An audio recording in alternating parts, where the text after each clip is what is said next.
ज्ञान चौपाल में आज हम जनजातीय विद्रोह की बात करेंगे, जो कि आधुनिक भारत का एक महत्वपूर्ण टॉपिक है। यहाँ से लगभग एग्जाम में एक क्वेश्चन 2 क्वेश्चन आ ही जाते हैं और गलत होने की संभावना पूरी रहती है। अतः हम कोशिश करेंगे कि कोई भी फैक्ट ना छूटे और आपको चीज़ें याद हो जाएं। तो देखते हैं, सबसे पहले देखते हैं कि जनजातीय विद्रोह हुए क्यों थे। तो जैसा कि आपको पता है कि अंग्रेजों ने यहाँ शासन की स्थापना के बाद विभिन्न क्षेत्रों में अलग अलग नीतियाँ लागू करी। इन सब का एक ही उद्देश्य था, किसी भी प्रकार से ब्रिटेन के हितों की पूर्ति की जाए। इसलिए उन्होंने जो भी नीतियाँ लागू की उनसे किसान वर्ग, मजदूर वर्ग, मध्यम वर्ग और यहाँ तक कि सब देखेंगे हम कि जनजातीय वर्ग भी रुष्ट हो गया। जनजातीय वर्ग इसलिए रुष्ट हुआ क्योंकि उनकी नीतियों के कारण यहाँ साहूकार जमींदारों का प्रवेश हुआ इनके क्षेत्रों में। जंगलों से उनका पारंपरिक अधिकार समाप्त होने लगे। साथ ही साथ उनके धार्मिक मामलों में भी हस्तक्षेप ब्रिटिश के द्वारा किया गया। इन सब तमाम कारणों के चलते जनजातियाँ रुष्ट हुई और उनके द्वारा विद्रोह किए गए। तो देखते हैं, सबसे पहले हम देखेंगे खांसी विद्रोह। खांसी विद्रोह में पूछता है कि नेतृत्वकर्ता का क्वेश्चन आता है। दूसरा क्वेश्चन आता है कि ये कब हुआ था। तो हमें नेतृत्वकर्ता याद रखना है। खांसी विद्रोह तीरथ सिंह इसमें नेतृत्वकर्ता थे और ये 1827 से 1833 के मध्य हुआ था। उत्तर पूर्व क्षेत्र में जनजातियाँ जो थीं उनसे जबरन श्रम कराया गया, तो उसके कारण यह विद्रोह हुआ। तो याद रखना है, खांसी विद्रोह तीरथ सिंह के नेतृत्व में 1827 से 37 के मध्य हुआ है। ठीक है, इसके बाद में हम दूसरा विद्रोह देखते हैं। तो दूसरा इम्पोर्टेंट विद्रोह हमारे सामने आता है कोल विद्रोह। कोल विद्रोह बुद्धो भगत सुरगाराय, दो नेतृत्वकर्ताओं के नाम याद रखना है, बुद्धो भगत और सुरगाराय। और ये हुआ कहाँ पे था? छोटा नागपुर क्षेत्र में और 31 से 32 में। तो हमने पहला देखा था कौन सा? पहला हमने देखा था खांसी विद्रोह। खांसी विद्रोह हुआ उत्तर पूर्व में, जबकि कोल विद्रोह हो रहा है छोटा नागपुर क्षेत्र में। खांसी विद्रोह में तीरथ सिंह नेतृत्व करता है, जबकि कोल विद्रोह में बुद्धो भगत और सुरगाराय नेतृत्व करता है। और खांसी विद्रोह हुआ था 1827 से और ये हुआ है 1831 में। एग्जाम में कई बार इनका क्रम पूछ लेता है कि खांसी विद्रोह, कोल विद्रोह, संथाल विद्रोह, मुंडा विद्रोह, और दूसरी तरफ दे देगा आपको ईयर मिलाने के लिए। तो आपको ईयर भी याद रखना है, नेतृत्वकर्ता याद रखना है। मुख्यतः यही दो चीज़ें पूछी जाती हैं। तो अब इसके बाद में हम देखेंगे तीसरा है संथाल विद्रोह। तो संथाल विद्रोह हमारा हुआ कहाँ पे था? झारखंड में हुआ था। और इसके जो नेतृत्वकर्ता थे सिद्धू कानू, चांद भैरव, फूलो जहानो, ये तीन इसके नेतृत्वकर्ता हैं। सिद्धू कानू, चांद भैरव और फूलो जहानो। और ये 1855 से 56 में हुआ है।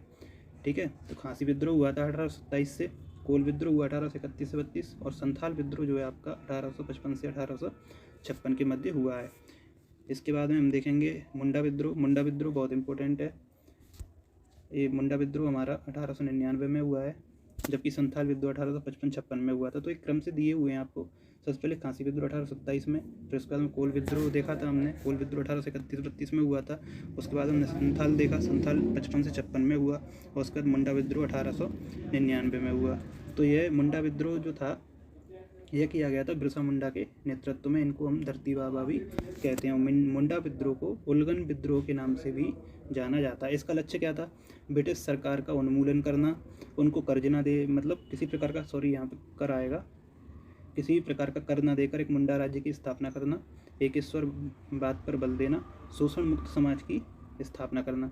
तो ये इसके उद्देश्य भी याद रखने हैं मुंडा विद्रोह के, कि उन्होंने क्या कहा कि हम कर नहीं देंगे और ब्रिटिश मुक्त समाज की स्थापना करेंगे, एक ईश्वरवाद पर बल दिया और शोषण मुक्त समाज की स्थापना हम करेंगे। बिरसा मुंडा अपने आप को चमत्कारिक शक्तियों से युक्त मानते थे और कई रोगों को ठीक करने की उन्हें चमत्कारिक शक्ति थी, ऐसा माना जाता है। बाद में इनको गिरफ्तार किया गया। इसके बाद हम देखेंगे मणिपुर या नागा विद्रोह। ये भी इम्पोर्टेंट है, मणिपुर या नागा विद्रोह। क्योंकि ये था कि यहाँ पे जब अंग्रेज़ों का शासन हो गया था तो उन्होंने कहा कि आप हमें कर दें, तो उसी के चलते जो है यह विद्रोह हुआ। इसका जो उद्देश्य था सामाजिक एकता लाना, प्राचीन धर्म को पुनर्जीवित करना, ये सब। जो इसका प्रमुख नेतृत्व करता था वो जदुनांग, आपको नाम याद रखना है कि मणिपुर विद्रोह का नेतृत्व करता कौन था? जदुनांग। बाद में जदुनांग जो थे उनको गिरफ्तार कर लिया गया, फांसी दे दी गई। तो इसके बाद गैंडिन लियू नाम की एक जनजातीय महिला, जिनको बाद में नेहरू जी ने रानी की उपाधि दी थी। तो पूछता है कि रानी की उपाधि किससे किससे नवाजा गया था? तो रानी गैंडिन लियू को इनको अंग्रेज़ों ने जो है गिरफ्तार कर लिया था आंदोलन के कारण। सविनय अवज्ञा आंदोलन जब गांधी जी चला रहे थे उसी समय इन्होंने जो है अपना आंदोलन किया था। इसके बाद लास्ट है खोंड एवं सवार विद्रोह।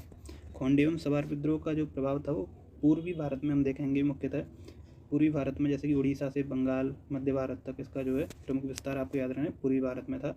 सरकार द्वारा जो नए कर लगाए जा रहे थे, जमींदार साहूकारों का प्रवेश, वही मैंने बताया था, जनजातीय विद्रोह के कारण उनकी प्रथाओं पर रोक लगाना, धर्म में हस्तक्षेप करना, इन सब के कारण ये नेतृत्व करता है इसका चक्रधर बिश्नोई। तो आपको मुख्यतः सबके नेतृत्वकर्ता याद रखने हैं। सबसे पहले अपन ने पढ़ा था खासी विद्रोह, तीरथ सिंह, कोल विद्रोह, बुद्धू भगत सुरगाराय। संथाल का जो नेतृत्व करता थे सिद्धो कानू, चांद भैरव और फूलो जानू। मुंडा के बिरसा मुंडा, और मणिपुर में जेदुनांग और रानी कैंडिनल्यू, और आपका खोंड विद्रोह में नेतृत्व करता चक्रधर बिश्नोई। तो आप इसको एक आध बार और देखेंगे तो आपको याद हो जाएगा। PDF इसकी आपको दे दी जाएगी नीचे लिंक देके। तो अच्छा लगा हो तो सब्सक्राइब करें, लाइक करें।